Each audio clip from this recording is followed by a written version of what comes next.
நீங்க பாத்தீங்கன்னா ஒரு 505 தேர்தல் வாக்குறுதிகளை நமக்கு தமிழ்நாட்டு மக்களுக்கு கொடுத்தாங்க.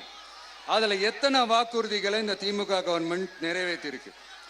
முக்காவாசி வாக்குறுதிகளை கூட நிறைவேற்றாம எல்லாத்தையும் நிறைவேற்றிட்டோம்னு இப்படி கொஞ்சம் கூட மனசாட்சியே இல்லாம இப்படி கதை விடுறீங்களே மைடியர். வேணாம் வேணாம் வேணாம் வேணாம். உங்களுக்கு தான் ஆசையா பாசமா கூப்பிட்டா பிடிக்க மாட்டேங்குது. இப்படி கதை விடுறீங்களே மைடியர் சிஎம் சார்.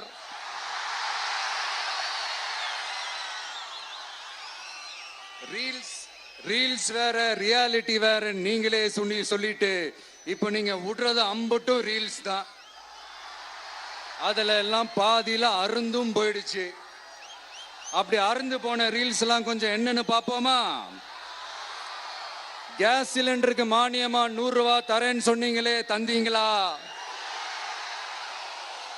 1000 ரூபாய் ஒருத்தர் விடாம எல்லா பெண்களுக்கும் தருவேன்னு சொன்னீங்களே, தந்தீங்களா? டீசல் விலையில மீதி இருக்கிற 3 ரூபாய் குறைப்பேன்னு சொன்னீங்களே, குறைச்சிங்களா? நீட்டு தேர்வை ரத்து செய்வோம்னு சொன்னீங்களே, ரத்து செஞ்சீங்களா? கல்வி கடனை ரத்து செய்வோம்னு சொன்னீங்களே, ரத்து செஞ்சீங்களா? வருஷத்துக்கு 10 லட்சம் பட்டதாரிகளுக்கு வேலை தருவேன்னு சொன்ன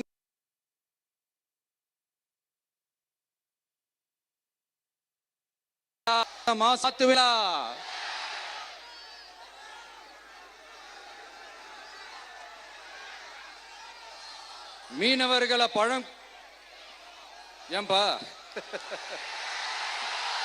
மீனவர்களை பழங்குடியின பட்டியல சேர்ப்போம்னு சொன்னீங்களே, சேர்த்தீங்களா? மீனவர்களுக்கு 2 லட்சம் வீடுகள் கட்டித்தரப்படும் சொன்னீங்களே, கட்டி தந்தீங்களா? அனைத்து மீனவ கிராமங்களிலும் மீன் உலர்த்தும் தளம் அமைக்கப்படும் சொன்னீங்களே, அமைச்சு கொடுத்தீங்களா? நெசவாளர்களுக்கு கூட்டுறவு சங்கத்துல கொடுக்கிற கடனுக்கு வட்டி 12% இருந்து 8% குறைக்கப்படும் சொன்னீங்களே, குறைச்சிங்களா? ஆட்டோ ஓட்டுறவங்களுக்கு சொந்த ஆட்டோ வாங்க 10,000 மானியம் வழங்குவோம்னு சொன்னீங்களே, வழங்குனீங்களா? அரசு ஊழியர்கள் ஆசிரியர்களுக்கு ஓல்டு பென்ஷன் ஸ்கீம் கொண்டு வருவேன்னு சொன்னீங்களே, கொண்டு வந்தீங்களா?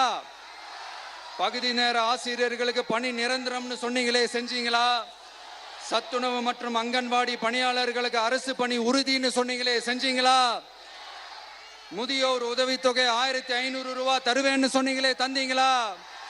தமிழகத்தில் இருக்கும் வேலை வாய்ப்புகள்ல 75% தமிழர்களுக்கு சொன்னீங்களே, தந்தீங்களா?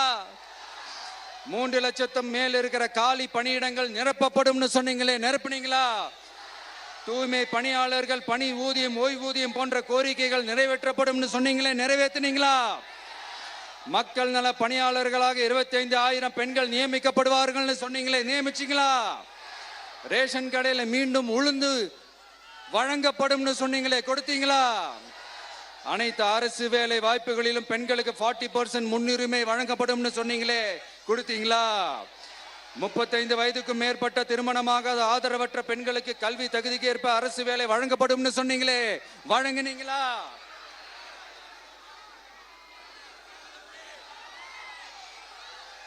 வகுப்பு வாரியத்தின் கோரிக்கைகள் பரிசீலிக்கப்பட்டு மேற்கொள்ளப்படும் சொன்னீங்களே, செஞ்சீங்களா? அரசு வீட்டு வசதி மற்றும் குடிசை மாற்று வாரிய வீடுகளில் மாற்றுத்திறனாளிக்கு ஒதுக்கீடு செய்யப்படும் சொன்னீங்களே, செஞ்சீங்களா? இலங்கை தமிழர்களை காப்பாற்ற ஒரே தீர்வு பொது வாக்கெடுப்பு தான், அதை நடத்த வலியுறுத்துவோம்னு சொன்னீங்களே, செஞ்சீங்களா? இப்படியே நம்ம கேள்வி கேட்டுக்கிட்டே இருக்க வேண்டியதுதான்.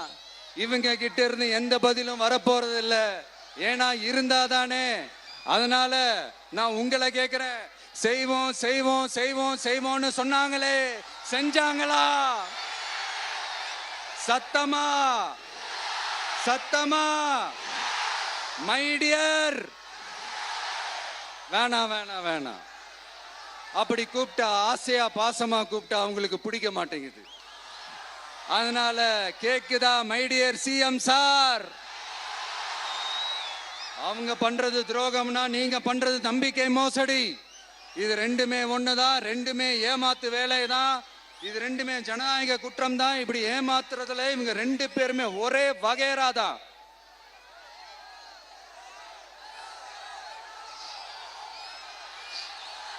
முந்தானேத்து வரைக்கும் ஒன்றிய பிரதமர், இப்போ இந்திய பிரதமர்.